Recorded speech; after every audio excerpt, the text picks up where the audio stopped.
Bonjour tout le monde. Petite révision en vue du test de grammaire qui va vous être remis sous la vidéo aujourd'hui. Ce test-là est à compléter d'ici mercredi, donc au plus tard mercredi, je veux l'avoir reçu. Si je le reçois jeudi, par exemple, ben là, je le corrigerai pas puis je le compterai pas nécessairement pour, pour bonifier vos résultats. Donc, c'est vraiment important de le faire rapidement, tout de suite après avoir écouté la vidéo ou avant jeudi. Donc, je vous avais déjà transmis les notions qui étaient importantes. J'espère que vous avez étudié parce que c'était votre exercice de la semaine passée. Donc, petit rappel par rapport à la virgule, qui est une des notions. Et si vous voulez aller voir les notes, elles sont sous la vidéo de la semaine dernière. Donc, toutes les notes de cours sont là. Vous y avez droit d'ailleurs pendant que vous allez faire le petit test parce que vous êtes à la maison. Donc, ça devrait bien aller. Alors, il y a 4 modes d'utilisation de la virgule. C'est le détachement, la coordination, la juxtaposition et l'effacement. Le détachement, ben, ça va nous servir à détacher en quelque sorte un groupe de mots dans ma phrase. Donc, souvent, ça va être un complément de phrase que je vais détacher soit en début de phrase, donc je vais l'accompagner d'une virgule. Des fois, ça va être un complément du nom que je vais vouloir isoler. Parfois, ça va être un apostrophe. Si je dis Madame, ben là, je vais mettre une virgule après. Donc, quand j'apostrophe une personne. Donc, ça, c'est le détachement. Pour voir tous les exemples, vous pouvez vous fier aux notes de cours. Ensuite, la coordination, ben, je vais mettre une virgule soit avant ou après certains coordonnants. Donc, il y a des coordonnants pour lesquels je dois absolument placer ma virgule avant. Il y a car, donc, mais. Puis il y a d'autres coordonnants pour lesquels je dois placer ma virgule après. Donc ça aussi, c'est tout dans les notes de cours. Vous pouvez aller regarder une liste de coordonnants, puis à quel moment la coordination, la virgule est utilisée dans le but de faire la coordination. La juxtaposition maintenant, c'est que je vais juxtaposer plusieurs groupes de mots qui sont semblables ou des phrases subordonnées. Donc, dans une même phrase, puis c'est avec la virgule que je vais le faire. Donc, si par exemple, je fais une énumération puis que je dis que j'aime manger, le matin, j'aime manger des œufs, virgule, du bacon, virgule, des patates, virgule, des bines, ben là, la virgule ici est utilisée pour la juxtaposition parce que je juxtapose des éléments semblables, dans ce cas-ci, des groupes nominaux. Mais ça peut être des verbes, ça peut être des phrases, ça peut être des phrases subordonnées. Puis finalement, il y a l'effacement que je vais utiliser pour ne pas répéter un mot deux fois, donc pour éviter la répétition dans ma phrase. Donc, si je dis Julie mange des fruits, Paul des bonbons. Ben, je répète pas le mot mange, mais je vais mettre une virgule pour le remplacer. Donc, je répète mon exemple. Julie mange des fruits, Paul, virgule, des bonbons. Ben, ici, ma virgule va remplacer le verbe manger que j'ai effacé. Donc, ça, c'est l'effacement. Ensuite, la deuxième notion qui est importante en vue du petit test, c'est le groupe adverbial et ses fonctions. Donc, ce dont on doit se rappeler, c'est que le groupe adverbial, l'adverbe, en fait, il est invariable et effaçable dans la phrase. Donc, quand je repère un mot, un petit groupe de mots, puis que je me questionne à savoir si c'est un adverbe, mais j'essaie de l'effacer. Si ça fonctionne, c'est un indice. Puis si en plus le mot est invariable, donc je ne peux pas l'accorder, bien ça m'indique tout de suite que c'est un adverbe. Si je le compare à la préposition, mais la préposition aussi est invariable, mais elle n'est pas effaçable. Donc voilà. Puis mon groupe adverbial a des fonctions.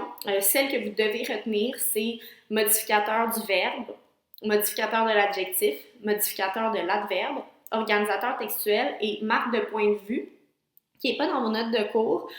Si vous vous mélangez entre l'organisateur textuel et la marque de point de vue, à la limite, c'est pas trop grave, mais dites-vous qu'une marque de point de vue, c'est une marque qui va donner un point de vue. Donc, si j'utilise le groupe adverbial en effet, ben je donne mon accord. OK? Si je dis ah ben oui, en effet. En effet, ben c'est une marque de point de vue parce que je dis que effectivement, je suis d'accord avec telle ou telle chose. Donc, c'est ça la marque de point de vue. Mais si dans le petit test, vous mélangez entre ça et l'organisateur textuel, on n'en fera pas tout un plat. Donc, pour revoir des exemples des différentes fonctions du groupe adverbial, bien, vous pouvez retourner dans les notes de cours qui sont déposées sous la vidéo de mercredi dernier. Maintenant, la subordonnée circonstancielle de cause ou de conséquence, bien, je pense que ça commence à être pas mal maîtrisé. On se rappelle qu'elle est toujours complément de phrase, cette subordonnée-là. On peut la reconnaître grâce à des subordonnats qui expriment la cause ou la conséquence. Donc, parce que, vu que, de sorte que, si bien que. Elle est effaçable et généralement déplaçable. Je dis généralement parce que la subordonnée circonstancielle de conséquence, elle ne s'efface pas. Elle ne se déplace pas, pardon. C'est la seule subordonnée circonstancielle qu'on ne peut pas déplacer. Toutes celles qui ont des valeurs différentes, comme le temps et le but, etc., elles peuvent toutes se déplacer, mais pas celles de conséquence. Puis finalement, bien évidemment, elle exprime soit la cause ou la conséquence, dépendamment de son subordonnat. Et la dernière notion de grammaire qui est importante pour le petit test, c'est les éléments linguistiques qui expriment la cause et la conséquence. Donc, le subordonnat en fait partie. Hein. Si ma subordonnée a une valeur de cause ou de conséquence, bien, c'est mon subordonnat qui va exprimer cette valeur-là, donc de cause ou de conséquence. Il y a le coordonnant aussi, qui fait partie des éléments linguistiques qui expriment la cause et la conséquence. Il y a la préposition. Il y a des marques de ponctuation comme la virgule et les deux points. Pardon. Puis il y a les moyens lexicaux, donc les verbes et les noms, qui expriment la cause ou la conséquence. Donc pour ces notions-là, il y a aussi un PowerPoint qui a été mis la semaine dernière.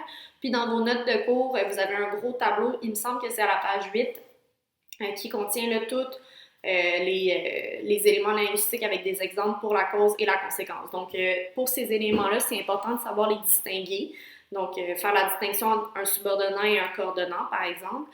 Et une préposition, puis de me dire aussi si votre subordonnat ou votre coordonnant ou peu importe l'élément linguistique, est-ce qu'il exprime la cause ou la conséquence, donc ce qui vient après cet élément-là, est-ce que c'est une cause ou une conséquence.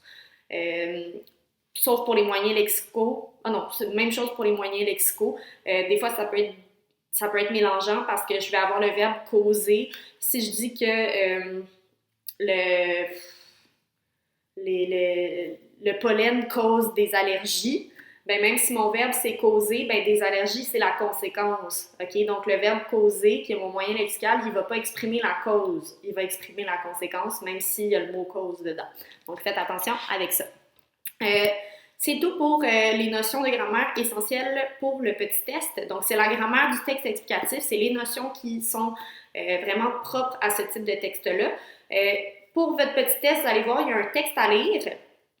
Puis, c'est dans ce texte-là, qui est un texte explicatif, que vous allez retrouver plein de notions grammaticales.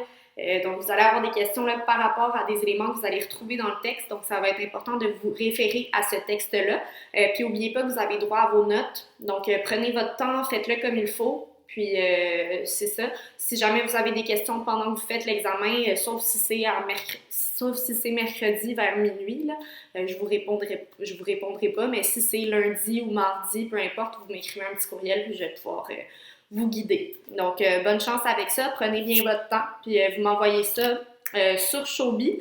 Je vais vous faire une zone de dépôt, ça va être moins compliqué de faire ça sur Showbie.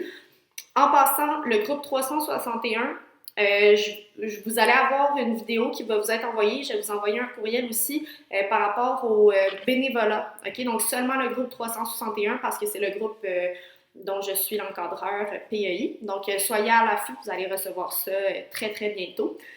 Sinon, ben c'est tout. N'hésitez pas à m'écrire s'il y a quelque chose. Bon petit test et bon début de semaine aussi.